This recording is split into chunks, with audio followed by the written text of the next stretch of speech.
Hey, what's going on, everybody? Back here with another exciting edition of Wrestling with Heat. As always, I'm your host, Kevin Garcia, and I just have to remind you all, if you're not already, please subscribe to the YouTube channel. I would greatly appreciate it. Starting to do more wrestling, getting focused on wrestling. I talk mixed martial arts as well, a little bit of sports here and there, but primarily wrestling. As always, the on-demand portion of the show is available on iTunes, Spotify, Google Play, wherever else you get your podcasts, and found at wrestlingwithheat.podbean.com. To just do a brief house cleaning, that's all. Now, we are here to talk about Double or Nothing. Of course, this is All Elite Wrestling's very first show as a promotion, and I like many other wrestling fans, are super excited for this. This is the beginning of an era, as they promptly have said multiple times in promotion packages and advertising.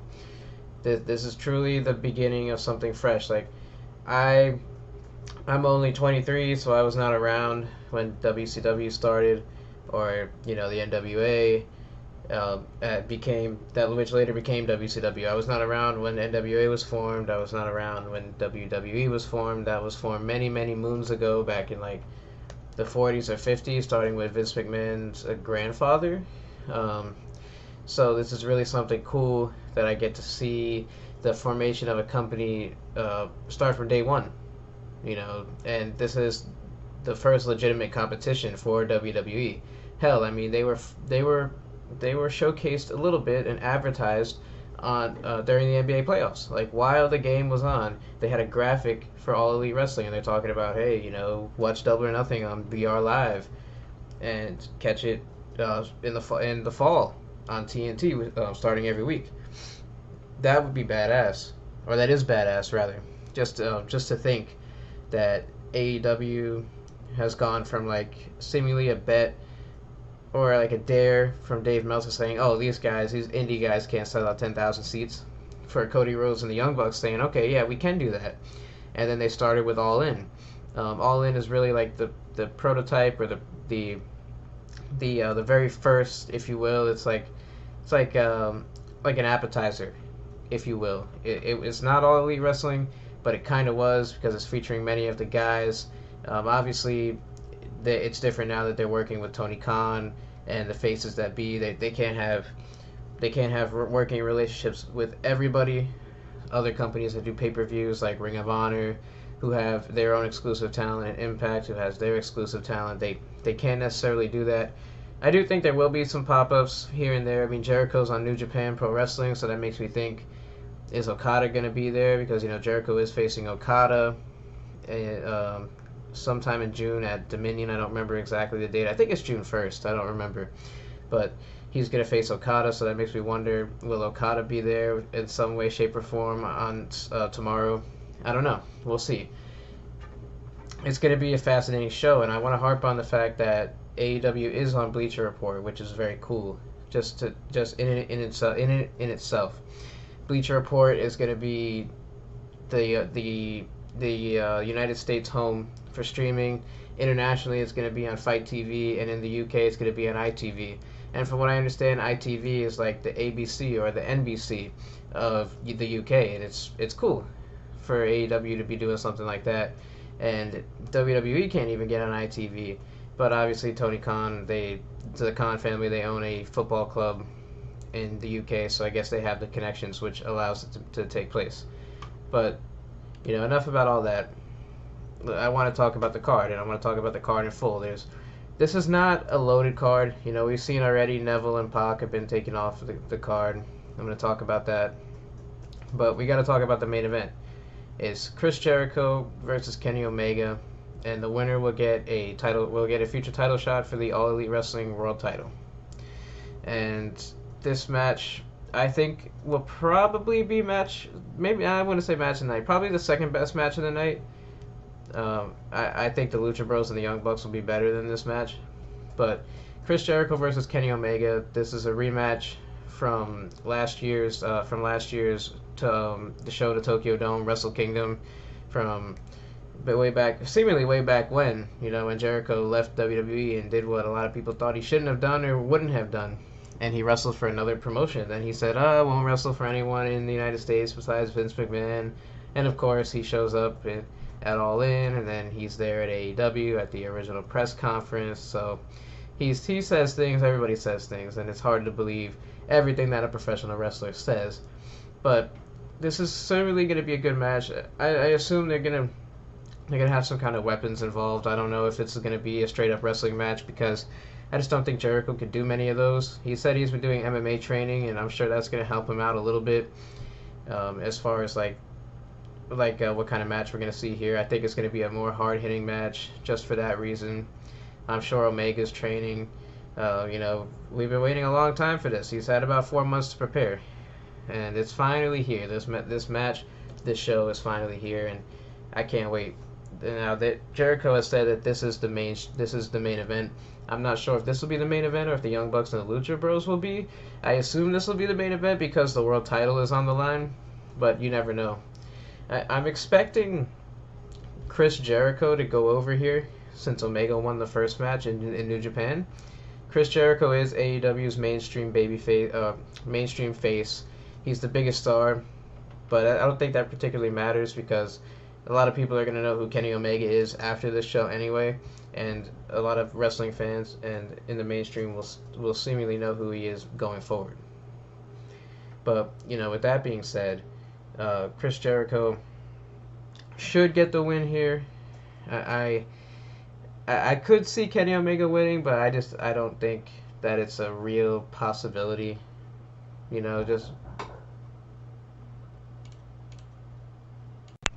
So if Kenny Omega were to get the win here, I think it would do a lot for AEW. I think that would be the right call, just because he is the best performer, the best talent on the roster that they have, bar none, without question. It's really, at this point, it's really not even close. As far as individual talent, charisma, the look, the whole package, it's no question Kenny Omega. And I do think that, Jericho is probably going to get the win just so they can set up a rubber match and they can do this one more time. Because if Omega wins and beats Jericho, it wouldn't make a lot of sense. But then there's also the other side of the coin where you could say, oh, well, that happened in Japan. So, okay, doesn't matter. This is AEW, this is not New Japan. So they could still go that route. I think you want to showcase Omega as the winner in your first main event in maybe the biggest show in the biggest show in company history, and it's going to be one that people are going to remember for years and years. You only get one chance to do this right, and a lot of people that are like, oh, okay, I got to see what all the hype is about with this AEW and this being the elite and these Ring of Honor guys and Cody Rhodes. I want to see if he's really good. If he's really as good as people say he is. Well, yeah, so that's probably going to happen. I don't know where it's going to go from there, but I think you got to start with your right foot forward. Like I said a million times, even though I do think Chris Jericho's going to win, I think you got to start with Kenny Omega. He's your primetime ready guy. He chose to go with AEW and turn down a multi-million-dollar deal with WWE for this opportunity, and I think you have to do it. And then Jericho's a class act. He's not going to say, oh, I have to win. Oh, I have to do this. He's going to do what he needs to do. He's going to make his money. He's going to help change the world that we know. So I'm hyped for this. I can't wait. And then the next match is Cody Rhodes versus Dustin Rhodes. This match, I think a lot of people looked at it as like a disappointment. A lot of people looked at it as like, oh, okay, we were hoping maybe Cody would face Jon Moxley, or he would face Joey Ryan, or he would face this guy, that guy. I don't know. There's a million different ways this could go. As far as Cody Rhodes' opponent. And I think the last person that people would have expected is Dustin Rhodes, his brother, his 50-year-old brother. And the writing was on the wall. I recently went back and watched The Road to Double or Nothing, and I should have known that it was Dustin Rhodes, because he was signed to WWE at the time, but they still had the artwork, and they had this new character that Dustin has invented just blurred out, and they would bleep out his name, and you could see Brandy like talking, appearing to be candidly talking about Cody doesn't need to wrestle, he doesn't need a stupid match with Dustin Rhodes. You know, MJF is going to be here. He's been heavily involved in on being the elite. He's been heavily featured. He's clearly somebody that AEW is very high on. I'm not sure what his involvement will be. I assume he's gonna be on Cody's side, but I don't know. He's been portraying a shit heel, and I kind of like him. I think he's got a lot of talent. So we'll see what his involvement leads to. But overall, Cody versus Dustin, I'm intrigued by it because of the story. This is a very story-heavy match, and that's kind of the strong point of Cody Rhodes. He's very good at story-driven matches. He's not a guy that's going to get in there and have a flip-flop 5-star match where everybody's doing flips and tricks. Dustin, on the other hand, he's also in that realm of story only, but that's not his strong point. His strong point is doing something different, reinventing himself, and that's what he's done here. And he's here for one last ride, and I think this is all that this match should be. It's just one last ride, and I think Cody's got to put Dustin out of his misery. All the quote-unquote bitterness that they're building here in the story.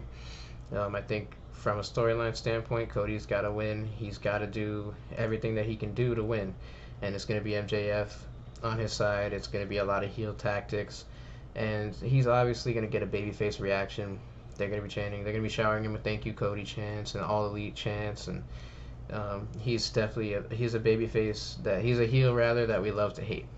That's going to be the fact of the matter, and I think he's very good in that role of still portraying a shit heel, even though we love him and we know that it's not really him, but we go along with it because it's performance, and that's what we love about this sport. It's all about the performance, and I'm super excited for this match. After watching some of the Double or Nothing, the Road to Double or Nothing shows, I'm very excited for it. I'm coming along on it.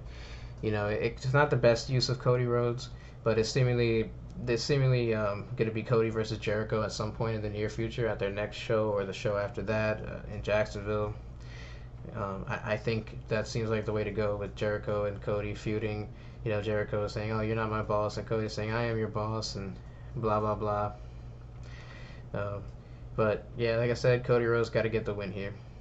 Then the next matchup is the Lucha Bros versus the Young Bucks for the AAA World Tag Team Championship. The Lucha Bros are the challengers here. The Young Bucks went down to Mexico about a month ago, and they got the win. They got the win over the Lucha Bros in upset fashion. And we're getting the rematch here. Now, if you're not familiar with the Lucha Bros, go check them out. If you've never heard of them, for whatever reason you don't know who they are, go check them out right now. Stop what you're doing. They're one of the most exciting tag teams. They're on the level of evolutionary and just innovative stuff that teams like the Hardys and LOD and they're super innovative. They're tag team. They're high flyers. They're similar to like what Owen Hart was and Dynamite Kid, Chris Benoit, just guys like that just really changed the way in-ring is done. They're gonna do some cool sequences. They're Mexico's biggest stars on the independent scene. They're freelancers. They work for Impact. They work for Lucha Underground, and now they're here with AEW as well. And I'm super interested on how this is going to go, because the Young Bucks have been out of ring shape they've been out of the ring. They're not in ring shape. They've been out of the ring for about 4 months or 5 months doing executive producer stuff, doing front office work. So I'm curious how this is going to go, how this is going to turn out for them. They're obviously two of the biggest stars that AEW has, and I'm just so excited for this match. This is going to be a barn burner. This is going to be match of the night. I'm predicting it now. I think a lot of people are as well. And if you're not familiar with either one of these teams, which some people probably are, this is one not to gloss over. This is going to be awesome. There's a reason why these guys are going to be in a featured spot. Not just because the Young Bucks are in the office, but this is what people want to see. People want to see the Young Bucks. People want to see the Lucha Bros. Penta and Phoenix had a chance to go to NXT. I guess they turned that down. It's good for them, because they'd be doing just nonsense. Nobody wants to go to WWE right now. They're way behind the curve. They're still doing storytelling. They're not getting it. They're not getting where wrestling is moving. And I do think the Lucha Bros are going to win this and win their belts. They did the title change just to add some more intrigue for this match and for some content for being the elite. I don't think the Young Bucks are going to keep the titles here. The Young Bucks, they want tag team wrestling to be a very important factor in AEW, and this is a good first start. We don't know what their younger talent's going to be, or we don't know what future talent they're going to have. But this is a good first start to establish tag team wrestling as at the forefront of this company, and something that it is not in WWE. WWE tends to not care about tag team wrestling. They just throw two guys together, like with Sheamus or Cesaro, Jericho and Big Show. Just throw two guys together and make it happen. We've seen small bits and pieces of tag team eras, like we saw with the New Day and the Usos. We saw the Hardys and Edge and Christian and the Dudleys, but it's not something that's always consistent with tag team wrestling in WWE.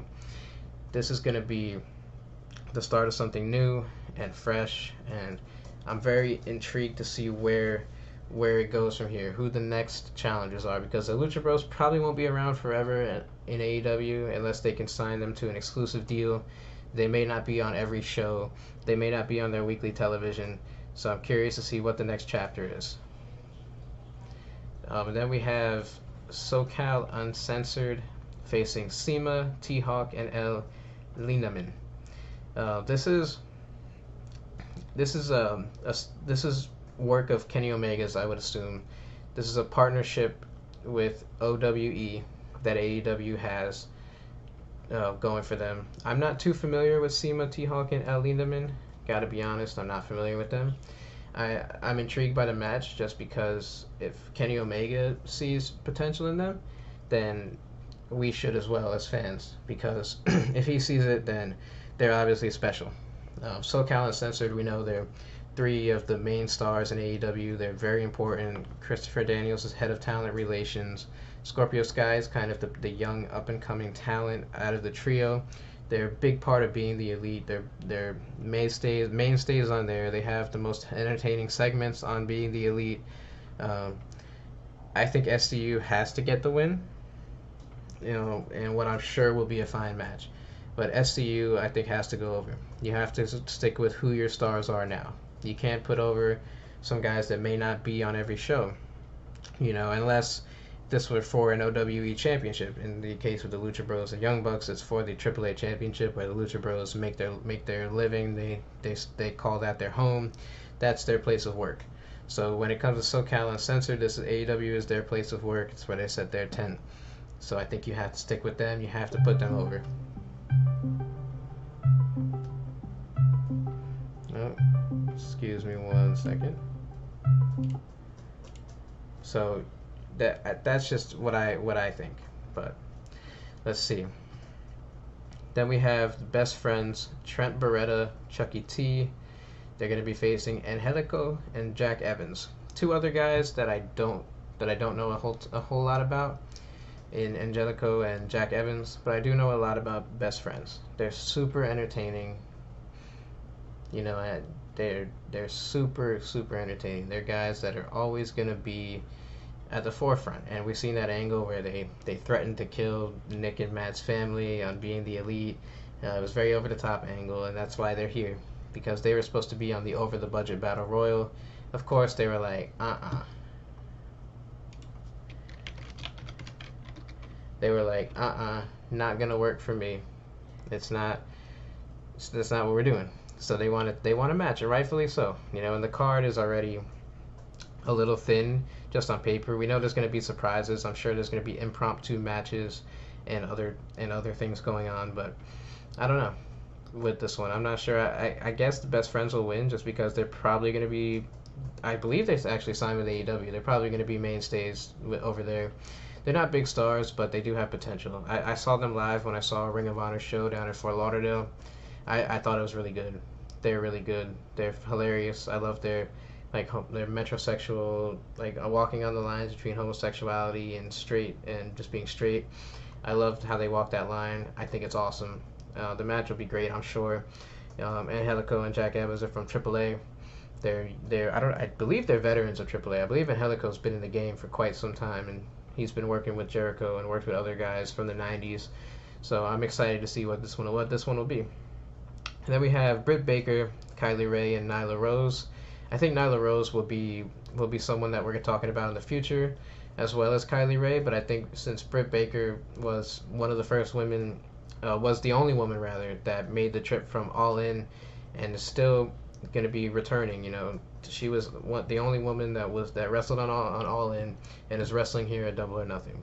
So I think she's going to get the win. She's had ample time on Being the Elite and on Road to Double or Nothing. She's been a featured talent. I think that's the only way to go, is have Britt Baker win. And then we have a 6-woman tag team match. Asia Kong, Yuka Sakaze, and Emi Sakura versus Hiroku Shida, Raihu, and Ryo Mizunami. This is them AEW flexing their muscles and showing their depth that they have in this women's division. They're trying to make women's division more important, the women's wrestling and the women's division overall more important than anything, equal to or more important than men's wrestling.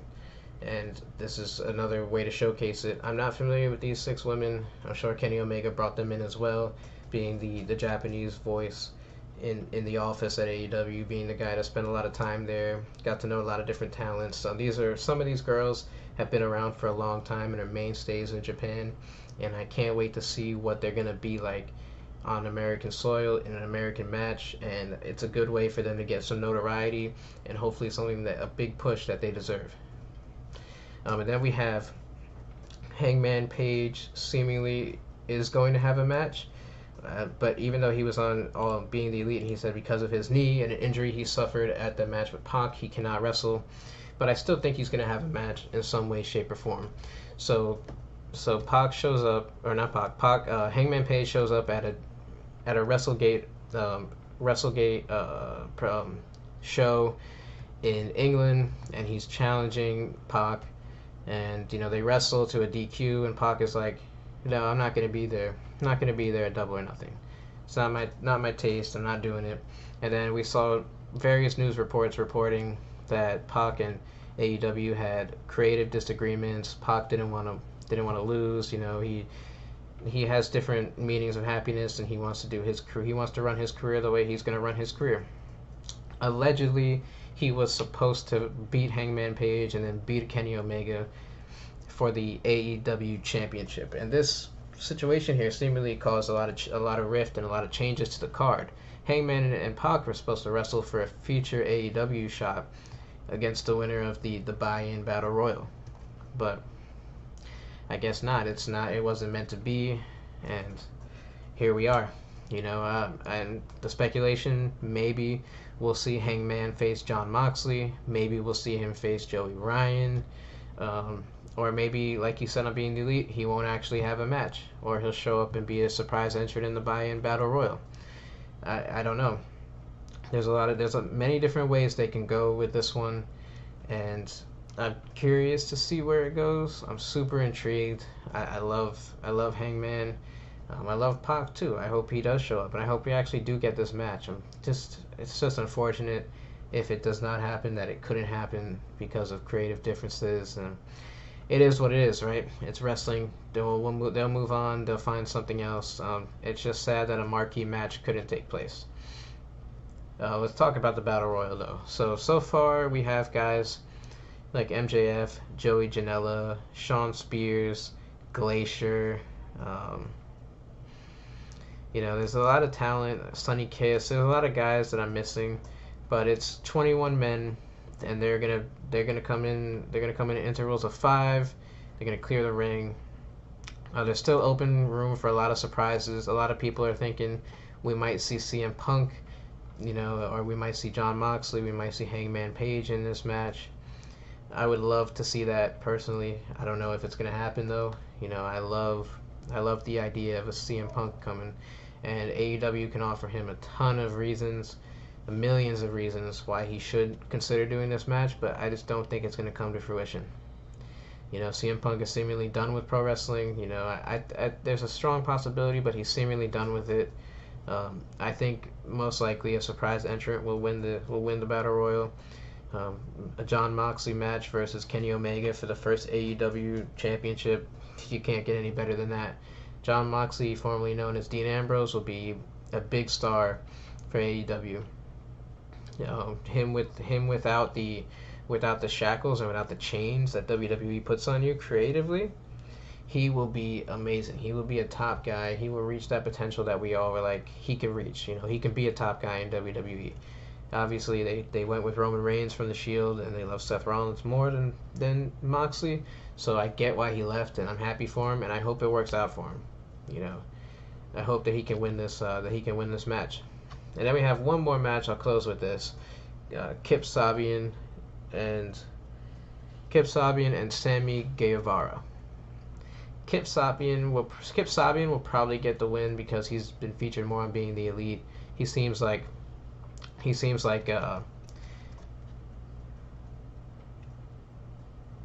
no, I'm sorry. No, I'm sorry. Sammy Guevara has been featured on Being the Elite, not Kip Sabian. So I think that's where they're gonna go. Have Sammy Guevara get the win, but we'll see. Now in closing, I think AEW Double or Nothing is gonna be maybe the best wrestling show of the year so far. Wrestle Kingdom was good. WrestleMania was good. Some NXT takeover. Both NXT takeovers have been good, but this is going to be the best show of the year. I mean, you've got 3, maybe 4 marquee matches. You got tons of surprises that are potentially going to happen, and surprises that we haven't even thought about. We know John Moxley, we know CM Punk, Sasha Banks has been rumored out there. I don't think that's going to happen, but you never know. So we'll see. We shall see, man. It's going to be on BR Live if you're trying to watch it. It's going to be on DirecTV, Comcast. Check it out, man. It's going to be an awesome show. It'll be worth the watch.